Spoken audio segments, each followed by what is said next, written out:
တမန်ညနေချင်းတစ်ခုကိုမျက်စိနဲ့အာယုံပြုကြည့်လိုက်ပါလား အိမ်နဲ့အခန်းထဲမှာဒါမှမဟုတ်အခန်းထဲမှာပေါ့လေ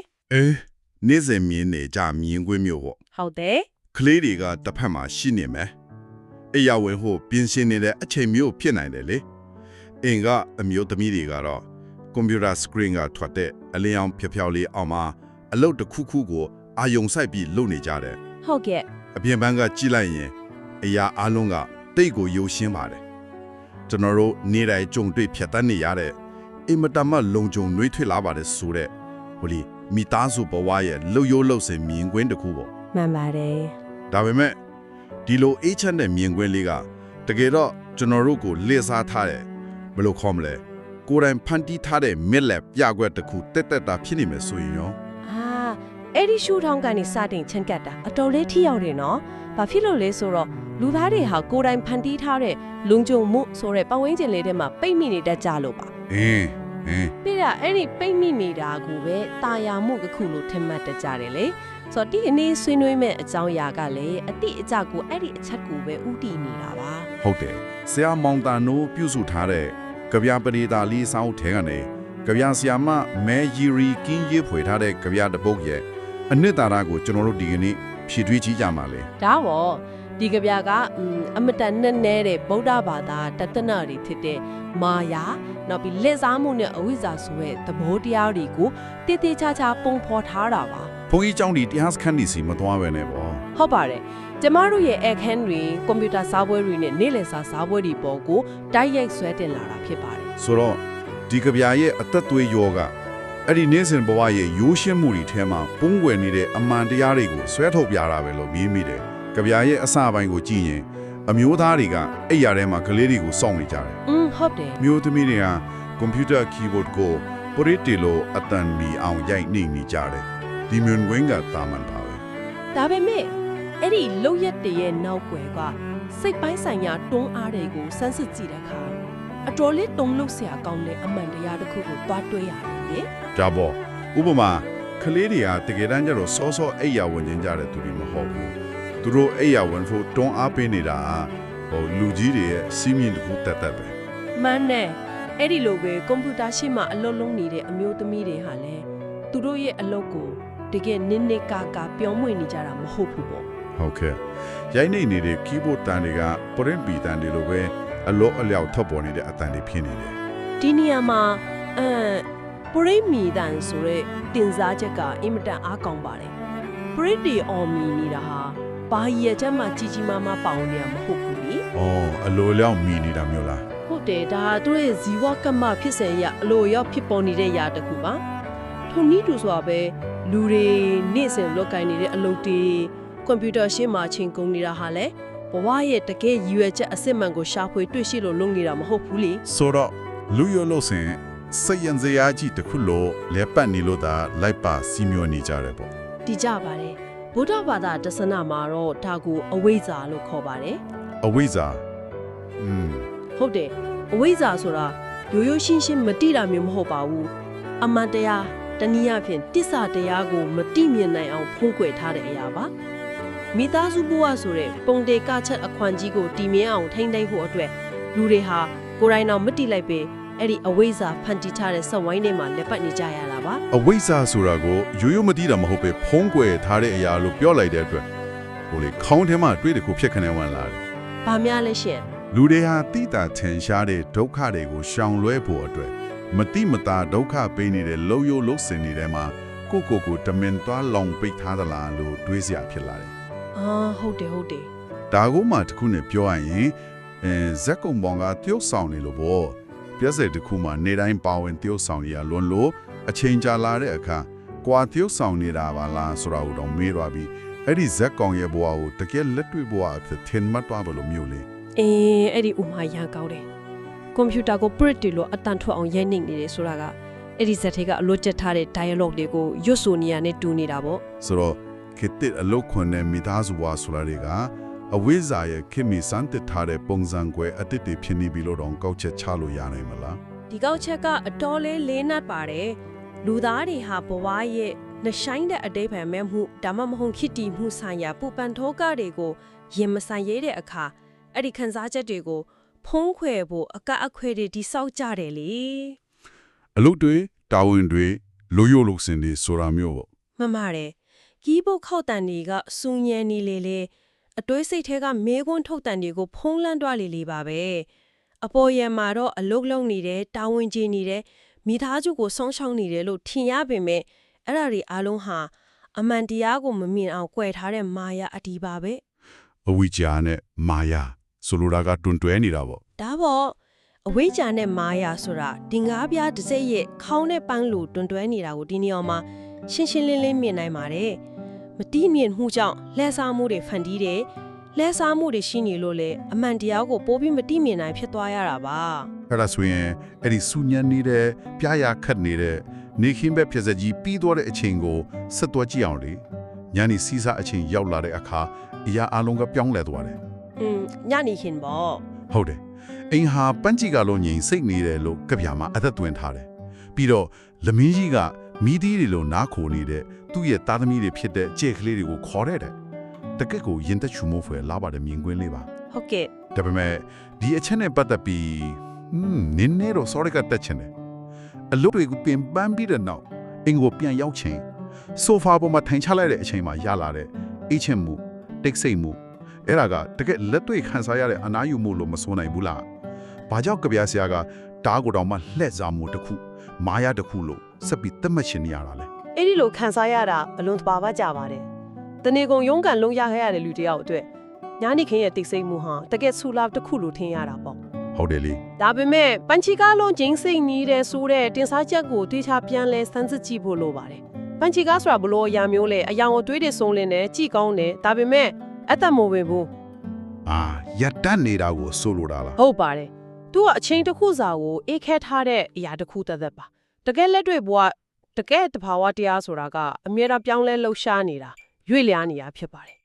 နားလဲပြီ ဒါကြောင့်ဒီစိတ်ဆအချင်းရဲ့ငြိမ်းစိမ့်မှုဟာအရာအလုံးအမှန်တကယ်ငြိမ်းချမ်းတော့တာမဟုတ်ဘဲပြဿနာတွေလှုပ်ရှားမှုတွေကိုခိတခဏရပ်တန့်စားတဲ့ဖန်တီးမှုတစ်ခုနောက်တနည်းပြောရရင်ဆွဲဆောင်မှုရှိတဲ့မာယာအတစ်တစ်ခုသာဖြစ်တယ်လို့ဆိုလိုတာပါ ဟိုလေကျွန်တော်တို့ကပြဿနာတွေကိုဖြေရှင်းလိုက်တာမဟုတ်ပဲဘယ်လိုခေါမလဲခလုတ်လင်းနေပြီးရပ်ထားလိုက်တာပေါ့အဲ့ဒီရပ်တန့်နေတဲ့အခိုက်အတန့်လေးကိုပဲအစ်စ်အမှန်လို့ကိုပြန်လက်စားလိုက်တဲ့သဘောပေါ့ တိကျပါတယ်ဒီအချက်ကိုပို့ပြီးခိုင်မာသွားစီတာကကဗျာဟဲကနောက်ထပ်ထူးခြားတဲ့ပုံရိပ်တစ်ခုဖြစ်တဲ့ကချေဒီရဲ့မျက်လုံးထဲကနေထွက်လာတဲ့အမျိုးသားဆိုတဲ့စာသားပါပဲ ကချစ်သည်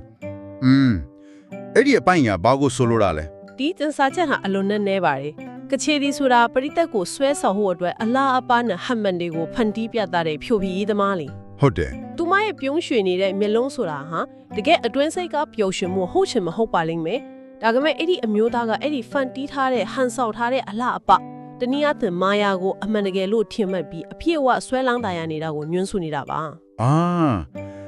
ပေါ်ရအလားအရဲ့ဆွဲဆောင်မှုအောင်မှာအဝိဇ္ဇဖုံးလွှမ်းသွားတဲ့သဘောပေါ့ မှန်ပါတယ်လူသားတွေရဲ့သဘောတဘာဝကိုအဲ့ဒီလိုချဲ့မှုပြလိုက်တာပါပဲ အဲ့ဒီတော့ညနေခင်းမှာရလိုက်တယ်လို့ထင်ရတဲ့အနားယူမှုအေးချမှုတွေဆိုတာတကယ်တမ်းတော့ယာယီဖန်တီးထားတဲ့ဇခွန်းတစ်ခုပေါ်ကလာပါတဲ့ပြကွင်းပြကွက်တီတာဖြစ်နေတယ် ဟုတ်တယ် ပြဿနာကအဲ့ဒီဇခွန်းကဘယ်လောက်ကြာခါမလဲဆိုတာပဲအမြဲတမ်းရထားလို့မှမရတာဆိုတော့မနေ့ခင်လဲရောက်လာရောအရာအလုံးကပြောင်းပြန်ဖြစ်သွားပါလေရော ဒါပေါ့ ကဗျာထဲမှာအင်ဟာဘုံဆန်အစအနာလို့ပြန်ကျဲသွားတယ်လို့သုံးလုံးထားတယ်ဝါဒီစကလုံးကတကယ်ကိုပြင်းထန်ပြီးအကြမ်းဖက်ဆန်လို့ ਨੇ တကယ်ပြင်းထန်ပါတယ် အိမ်တွင်းမှာလူတွေမနက်မိုးလင်းလို့အလုပ်သွားဖို့ကြောင်းသွားဖို့ပြာရခက်နေကြတယ်ထာမန်ထုတ်ရှာမှုကိုဘာဖြစ်လို့ဘုံဆန်ဆိုတဲ့စစ်ပွဲတုံးကြမ်းတမ်းတဲ့ဝေါ်ဟာရနဲ့တင်စားရတာလဲဆိုတာအတော်လေးစဉ်းစားစရာဖြစ်လာတယ် ဒီလိုပြင်းထန်တဲ့စကလုံးကိုရွေးချယ်အသုံးပြုတာဟာကဗျာဆရာရဲ့အတော်လေးထက်မြက်တဲ့အမှုပညာစွမ်းရည်ပါပဲပန်းချီကားတစ်ချက်လို့ငင်းစိတ်နေတဲ့ညနေခင်းကနေဘုံဆန်လိုပောက်ကွဲထွက်လာတဲ့မနက်ခင်းကိုရွတ်တရက်ကူးပြောင်းပြလိုက်တာဟာမာယာဆိုတာဘယ်တော့မှအမြဲတမ်းဖုံးကွယ်ထားလို့မရနိုင်ဘူးဆိုတဲ့သစ္စာတရားကိုပြသလိုက်တာပါ ဟုတ်တယ်ဘုံဆန်ဆိုတာပေါက်ကွဲမှုတစ်ခုကြောင့်အစိတ်စိတ်အမွားမွားထွက်ကြလာတဲ့အရာတွေလေ အဲ့တဲ့ဖန်တီးမှုငင်းချမ်းရေးကဘာလေးတဲကနေအတဲ့အဓမ္မဆွဲထုတ်ခံလိုက်ရတယ် အေး အဲ့ဒီလိုလက်တွေ့ဘဝရဲ့ရုန်းကန်မှုတွေဖိအားတွေစီကိုပြန်ဝင်မှာခံစားရတဲ့စိတ်ပိုင်းဆိုင်ရာပျို့ကွဲမှုကြမ်းထမ်းမှုတွေကိုဘုံစံတီပြန်ကျဲသွားတာနဲ့ခိုင်းနှိုင်းလိုက်တာဟာ လူသားတွေရဲ့နေ့စဉ်စစ်ပိုင်းဆိုင်ရာစစ်ပွဲကိုအတိအကျဖုံဖော်ပေးလိုက်တာဖြစ်ပါတယ် ဒါဟာအိမ်မက်လက်လမှနေတော့နားကြီးစရာနိုးဆက်တန်ကြီးအကျယ်ကြီးမြေလာလို့လက်နိုးသွားပြီးရာအလုံးဖြူဖြစ်ထသွားတယ်လို့မျိုးပဲအိမ်မက်တဲကမာယာကပန်လေးပျက်စီးသွားပြီးလက်တွေဘွားရဲ့စစ်မြေပြင်ကိုနေ့စဉ်ရက်ဆက်ပြန်ရောက်သွားတာ ဒါဘောတကယ်တော့နေ့စဉ်ဘဝဆိုတာအပြင်ပန်းမှာသာရိုးရှင်းတယ်လို့ရှိပြီးမဲ့အတွင်းစိတ်ထဲမှာတော့မာယာနဲ့အမှန်တရားကြားမှာအမြဲတမ်းလွန်ဆွဲနေရတဲ့စစ်ကွဲတစ်ခုဖြစ်နေတယ်ဆိုတာပို့ပြီးပေါ်လွင်လာတယ် ပြီးတော့အဲ့ဒီမနစ်ခင်းအပိုင်းမှာပဲဆက်ပြောထားသေးတယ်တစ်စီအုတ်ကြီးတွေဖူးပွင့်ကြမွေးမြင်တွားကြတယ်တဲ့ဒီစာသားကအတော်လေးထူးဆန်းတယ်မနစ်ခင်းအလင်းရောင်ရောက်လာမှဘာလို့တစ်စီတွေကထွက်လာတာလဲ အဲ့ဒီတစ်စီများဆိုရင်တင်စားချက်ကိုပရလောကကတစ်စီတွေလို့တိုက်ရိုက်အမယူစားတင်ပါဦး ဟုတ်ကဲ့ ဒီနေရာမှာတစ်စီဆိုတာစိတ်ထဲမှာကင်းကောင်းနေတဲ့စိုးရင်ပူပန်မှုတွေဖြည့်ရှင်းမရသေးတဲ့ပြဿနာတွေကြောက်ရွံ့တွေနဲ့တက်မှတ်မှုတွေကိုကိုစားပြုတာပါညဘက်ပန်းကြီးကားလုံးကြီးစိတ်နေချိန်မှာအဲ့ဒီစိတ်ခံစားမှုတွေကိုအတင်းဖိနှိပ်ထားခဲ့တယ်လေ ။အော်အဲ့ဒီတော့မနက်မိုးလင်းတော်မှာပြန်ထွက်လာတာပေါ့ တီးကြတယ်မနက်မိုးလင်းပြီးမာယာအကားအကွယ်တွေပြိုကွဲသွားတာနဲ့တပြိုင်နက်အဲ့ဒီဖိနှိပ်ထားတဲ့ຢာတွေဟာတစ်စေအုပ်ကြီးရေလိုစိတ်ထဲမှာထက်ကြွတောင်းကျလာပါတော့တယ် ။ဖူးပွင့်ပြီးမွေးမွင်တွားတယ်ဆိုတာတဘောကတော့ဘာကိုဆိုလိုတာလဲ အဲ့ဒါကတော့ဘိုးဒတနာရဲ့အဓိကအနေသာရဖြစ်တဲ့အနိစ္စသဘောတရားကိုရည်ညွှန်းပါတယ်အဲ့ဒီဆိုရမှုတွေစိတ်အာယုံတွေဟာလည်းအမြဲတမ်းမတည်မြဲပါဘူးဖြစ်ပေါ်လာလိုက်ပြန်ပြောက်သွားလိုက်နဲ့အစင်မပြတ်ပြောင်းလဲနေတယ်ဆိုတော့လှလှပပဖော်ကျူးထားတာပါအဝိဇ္ဇာကြောင့်သာဒီတစ်စိတွေကိုအစစ်အမှန်လို့ထင်မှတ်ပြီးဒုက္ခရောက်နေကြရတာပါ ။စင်လင်းတွားပြီးဆိုတော့အဲ့ဒီလိုစိတ်ပိုက်ဆိုင်ရာပြိုကွဲမှုတွေရဲ့နောက်ဆက်တွဲကဘာဖြစ်လာလဲဆိုတာကြပြရဲ့နောက်တစ်ပိုင်းမှာဆက်တွေ့ရတယ်။မနက်လင်းလာတဲ့အခါနေဆက်တီအနားတွေအစားဖြာကန့်ပြီးစိတ်ပြတ်ကြရတယ်လေ ဟုတ်တယ် ။ဆိုလိုတာကကျွန်တော်တို့ညဘက်တုန်းက group site ဖန်တီးတိဆောက်ထားတဲ့အကအကွယ်နေနီးမိတ်တွေဟန်ဆောင်မှုအစွမ်းလားတွေဟာမနက်မိုးလင်းတာနဲ့ဖွာလန်ကျဲပြီးပြိုကျသွားတာကိုဆိုလိုချင်တာဖြစ်မယ် မှန်ပါတယ် ။အဲ့ဒီလိုပြိုကျသွားတဲ့အခါဝိစာရဲ့နောက်ဆက်တွဲဖြစ်စိတ်ပြတ်အားငယ်မှုမွင်းချက်မှုတွေပဲအဖက်တင်ကျန်တော့တယ်။ဆိုတော့ကညကတည်းကတကယ်ငင်းချမှုအစစ်မှန်ဆိုတော့လုံးဝမရှိခဲ့ဘူးလို့ပြေဝကောက်ချက်ချလို့ရတော့ပြီပေါ့ ရာနှုန်းပြမှန်ကန်ပါတယ်နင်းလက်ခင်းရဲ့တိတ်ဆိတ်မှုဟာတကယ်ငင်းချမှုအစစ်မှန်မဟုတ်ခဲ့တဲ့အတိုင်းအဲ့ဒီမာယာတွေအကားကွယ်တွေဖြိုကွဲသွားချိန်မှာလူသားတွေရဲ့ဝိစာကြောင့်ဖြစ်ရတဲ့ဆင်းရဲဒုက္ခအစစ်မှန်မှာအထင်ပါပေါ်လွင်လာပါတော့တယ် ဟုတ်တယ်ဒီနေရာမှာစိတ်ဝင်စားစရာအကောင်းဆုံးကအဲ့ဒီစိတ်ပြတ်မှုနဲ့ဆင်းရဲဒုက္ခဟာမနက်ခင်းမှတင်ပြီးဆုံးမသွားပဲတနေ့တာလုံးကိုဘလို့လွမ်းမိုးသွားလဲဆိုတာပါပဲကြပြရဲ့နောက်ဆုံးပိုင်းမှာနေ့လည်စားချိန်အထိအဲ့ဒီကြရက်ကဆက်လက်ကူးဆက်နေတာကိုတွေ့ရပါတယ် ဟုတ်တယ်အဲ့ဒီအပိုင်းကတကယ်ကိုထိချစရာပဲနေ့လယ်ကစားချိန်ပြောရတွေကဘဲကလာမှန်းပဲသူသိမလဲကော်ဖီလာနို့လာတဲ့လူတွေဟာနေ့လယ်စားချိန်ရောက်တဲ့အထိရန်ဖိငင်းခုနေကြဆဲပဲ ညင်းနေကြတော့မယ်ဒီနေရာမှာကျွန်တော်တွေးမိတာတစ်ခုကကော်ဖီလားနို့လားဆိုတဲ့တိတ်ကိုတင်းငယ်တဲ့ဘာမှအရေးမပါတဲ့အသေးအမွှားကိစ္စလေးတွေပေါ်အခြေခံပြီးညင်းခုန်နေကြတာဟာတကယ်ပြဿနာမဟုတ်ဘူးဒါဟာအကြောင်းပြချက်တတ်ပဲ ဟုတ်ပြီဆက်ပြောပါအောင် ကျွန်တော်တို့အထက်မှာအပြစ်တွေနေတဲ့မာယာတွေပြိုးကွဲသွားလို့လက်တွေပွားရဲ့နှချိုင်းတဲ့ဖျားတွေကိုမျက်နှာချင်းမဆိုင်ရဲလို့အဲ့ဒီမွန်းချက်မှုတွေကိုအပြင်ဘက်ကအသေးအမွှားကိစ္စလေးတွေပေါ်မှာလမ်းလွဲပြီးပောက်ကွဲပြစ်လိုက်တာလို့ထင်မိတယ် အဲ့ဒီသုံးသက်ချက်ကဗုဒ္ဓသတ္တနာရဲ့စိတ်ပိုင်းဆိုင်ရာရှုထောင့်ကိုကောင်းကောင်းစုပ်ကိုင်ပြီးသွားတာပဲမှန်ပါတယ်အငင်းပွားမှုရဲ့အကြောင်းရင်းခံဟာကော်ဖီနဲ့နို့စီကြောင့်လုံးဝမဟုတ်ပါဘူး ဒါပေါ့ ဒါဟာစိတ်ပညာမှာ displacement လို့ခေါ်တဲ့တကယ်ပူပန်မှုကိုတခြားနေရာကိုလွှဲပြောင်းပစ်လိုက်တဲ့သဘောပါပဲ ။အော် displacement ပေါ့ ဟုတ်တယ်အဝိဇ္ဇာကြောင့်မတိမမြင်နိုင်မှုတွေကိုယ်တိုင်ဖန်တီးထားတဲ့မာယာကဘာလေးပျက်စီးသွားလို့ခံစားရတဲ့စိတ်ပြတ်မှုတွေကပုံစံပြောင်းပြီးထွက်ပေါ်လာတာပါလူတွေဟာဘဝရဲ့မတည်မြဲခြင်းဆင်းရဲဒုက္ခဆိုတဲ့အမှန်တရားကြီးကိုတည့်တည့်မကြည့်ရတဲ့အတွက်အေယာယာကိုအစွဲအလန်းတွေဒေါသတွေနဲ့တုံ့ပြန်ကြတယ် တကယ်စီးရဲဒုက္ခကိုရင်မဆိုင်ရတာပေါ့ မှန်တယ်ကိုယ့်ရဲ့ဆင်းရဲဒုက္ခအစစ်အမှန်ကိုရင်မဆိုင်ရဲပဲအသေးမွားကိစ္စလေးတွေအပေါ်အပြစ်ပုံချပြီးအငင်းပွားနေကြတာဟာအဝိဇ္ဇာတန်တရားလေဗန်နေပုံကိုကြပြဆရာကနီးလင်စာစာပွဲပေါ်ကတာမန်မင်ခွင်းလေးတွေနဲ့တစ်ဆက်အလွန်သိမ်မွေးအားကောင်းစွာတင်ပြသွားတာပဲဖြစ်ပါတယ် အခုဆိုရင်အားလုံးကိုပြန်ပြီးခြုံငုံကြည့်လို့ရပြီရှုပ်ထွေနတ်နယ်လာတဲ့ဗုဒ္ဓတသနာဆိုင်ရာမာယာနဲ့အဝိဇ္ဇာတဘောတရားတွေကိုဆရာမောင်တာနိုးရဲ့စာအုပ်တွေကမဲယူရီခင်းရဲ့ကြပြလေးတစ်ပုဒ်ကနေဘလောက်တောင်ထက်မြက်စွာပေါင်းဆက်ထည့်သွင်းသွားလဲဆိုတာအမခံပါပဲ တကယ်ကိုအမခံပါပဲ တာမန်အားဖြင့်ဆိုရင်ဘုန်းကြီးကျောင်းတွေတရားစအုပ်တွေအထက်ဖတ်မှနားလည်နိုင်မလို့ထင်ထားတဲ့နဲ့နဲ့တရားတဘောတွေကိုကွန်ပျူတာတွေ keyboard တန်တွေနဲ့လည်းစာဝဲက copy ခွတ်တွေနဲ့ညနေခင်းအိမ်တိုင်ရဲ့တာမန်လို့ရလို့စင်တွေထဲမှာအသက်ဝင်အောင်ပုံဖော်တွားနိုင်ခဲ့တယ် ဟုတ်ပါတယ် စာပေအနုပညာဆိုတာမမြင်ချောင်ဆောင်နေတဲ့ဘဝရဲ့အမှန်တရားတွေကိုမလွဲမရှောင်ရအောင်ဖော်ထုတ်ပြသနိုင်တဲ့အလွန်စွမ်းအားကြီးမားတဲ့မှန်တစ်ချက်ပါလားဆိုတာကို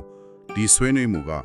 တက်တည်ပြနေပါတယ် ဒီကဗျာကပေးတဲ့အကြီးမားဆုံးသင်ခန်းစာကတော့ကျမတို့နေ့စဉ်ဖြတ်သန်းနေတဲ့ဘဝကြီးတစ်ခုလုံးအရေးကြီးလောက်ပါပြီလို့ထင်နေတဲ့အရာကြီးအားလုံးဟာအဝေစားကဖန်တီးထားတဲ့ဇက်ခုံတစ်ခုသာဖြစ်နေနိုင်တယ်ဆိုတာပါပဲ ဟုတ်တယ် အလုပ်တွေစူးစမ်းပန်းစားလုပ်နေကြတယ်အားလက်ချိန်မှာအနားယူကြတယ်အသေးမွှားကိစ္စလေးတွေအတွက်ညင်းပွားကြတယ်ဒါတွေအားလုံးရဲ့နောက်ွယ်မှာအမှန်တရားကိုမမြင်နိုင်တဲ့အတင်းကြံမဲ့ကွဲပြားမှုရှိနေတယ်ဆိုတာကိုနားလည်သွားရင်နေ့စဉ်ဘဝကိုချင်းကပ်တဲ့ရှုထောင့်တွေအများကြီးပြောင်းလဲသွားနိုင်ပါတယ် ဒါဆိုရင်ဒီကနေ့အစီအစဉ်ကိုအဆုံးသတ်ဖို့အတွက်အတွေးအထိတစ်ခုကိုခြံထားခဲ့ကြပါတယ်အကယ်၍သာကျွန်တော်တို့ရဲ့အေးချမ်းပါတယ်ဆိုတဲ့အချိန်ကြီးဟာတကယ်လက်တွေ့မဟုတ်တဲ့အသက်မပါတဲ့ပန့်ချီကောင်းတဲ့ချက်သာဖြစ်နေမယ်ဆိုရင်ပြီးတော့နေ့စဉ်ပြဿနာတွေညှင်းခွန်မှုတွေဟာလက်ကိုယ့်ရဲ့နှဆိုင်တဲ့ကြောက်ရွံ့မှုတွေကိုဖုံးကွယ်ဖို့ဖန်တီးထားတဲ့မာယာတွေတသက်တာဖြစ်နေမယ်ဆိုရင်အဲ့ဒီဇက်ခွန်အလားတွေဟန်ဆောင်မှုတွေအားလုံးကိုဖြေရှားလိုက်တဲ့အခါ